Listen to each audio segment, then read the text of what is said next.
This one's for all us lawnsmiths, grass gurus, doers. Here's to more Saturdays in the sun and budgets better spent. Here's to turning rookies into experts and shoppers into savers. Here's to picking up, trading up, mixing it up.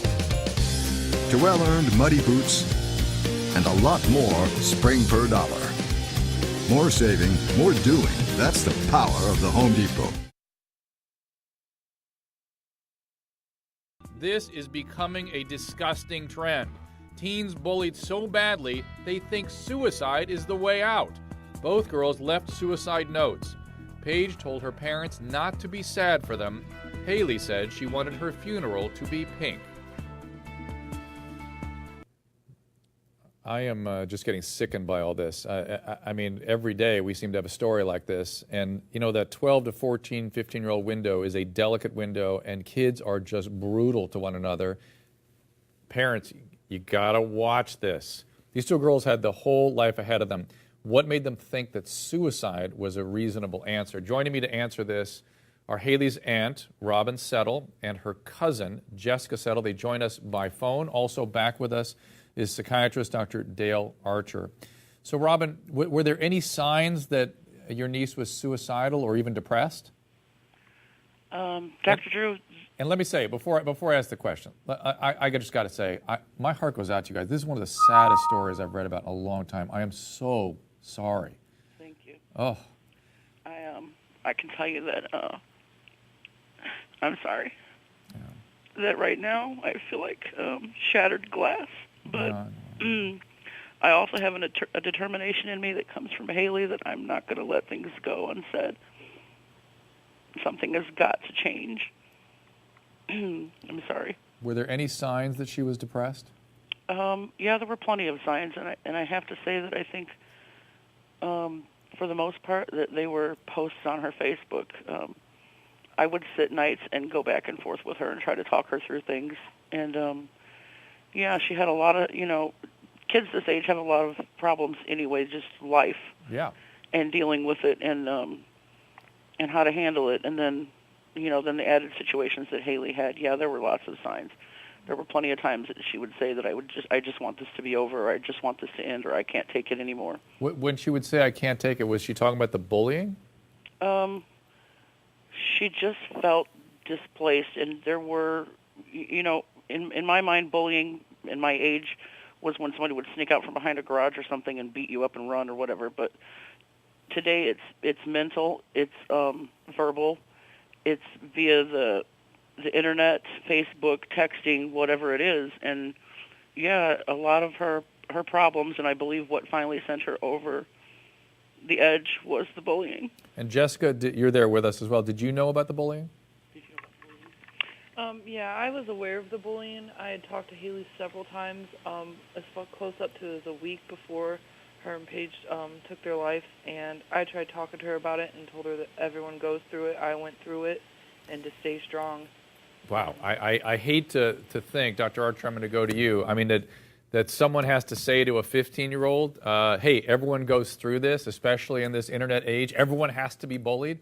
Really? Are we at that point? That's one question I have for you. And the other, in the little research I've done on these suicide pacts, my understanding is that when they occur like this in a pair, sometimes the signs of depression aren't that obvious.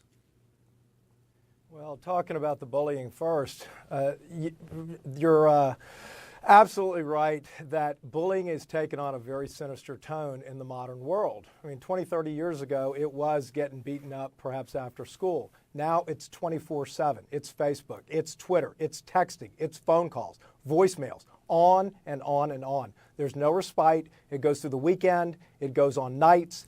And the kids are literally bombarded day, night, constantly. So it's not the same as it was. And that's why we're seeing this rise in suicide, because eventually they say, I cannot take this anymore. And you look at Phoebe Prince, you look at Asher Brown, you look at Tyler Clementi. The names go on and on and on, and bullying is at the root of it. You go next to the question of the suicide pact, and clearly this is a difficult situation because depression is always prominent, but depression is very difficult to determine in adolescence as it is. And in this particular case, oftentimes in a pack, the two individuals bond. So they're bullied separately. They find each other, they bond together, and they say, with each other, we will be okay. But then they start thinking, you know what?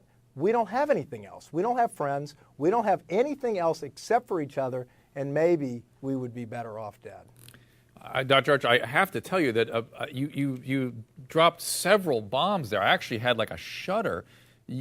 So we're saying that bullying is directly connected, and this internet, which I'm an adult, and I get bullied every day on the internet. I mean, you'd be amazed. I retweet stuff sometimes that people say to me just to give people a taste of what we have to go through.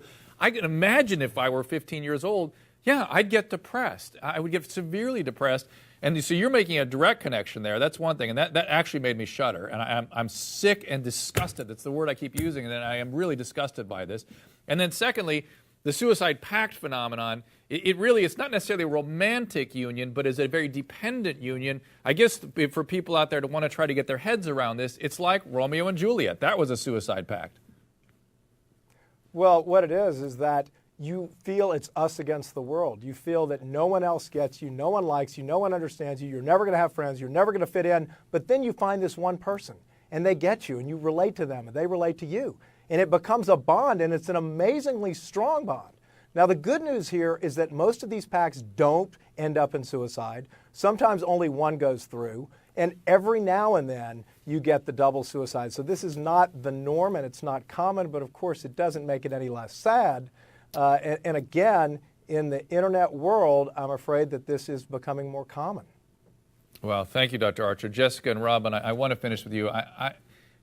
There's no words I can say to make this okay or to make you feel any less shattered by this.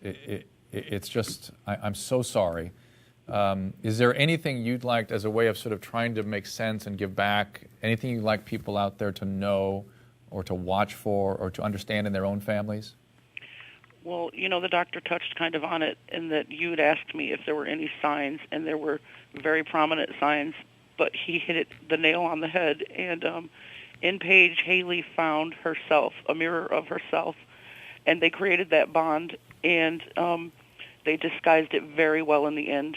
For the last 2 weeks of their lives, they completely appeared happy-go-lucky. And I would just say to teachers, to friends, to parents, to aunts, to uncles, whoever it might be, that we've got to do something about this, and we've got to pay closer attention.